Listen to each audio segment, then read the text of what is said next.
ለሞተው ሲታዘዝለት በእጅ ጌታ በደጅ ታላቁ ሰው ሲሰግድለት በእጅ ጌታ በደጅ በዚች አጭር ዕድሜ ብዙ ጊዜ አይተናል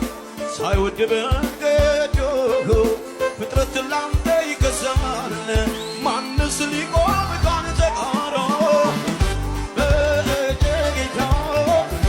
በደጅ ለሚያምኑበት የሚያኮራ በእጅ ጌታ በደጅ ለሚያምኑበት የሚያኮራ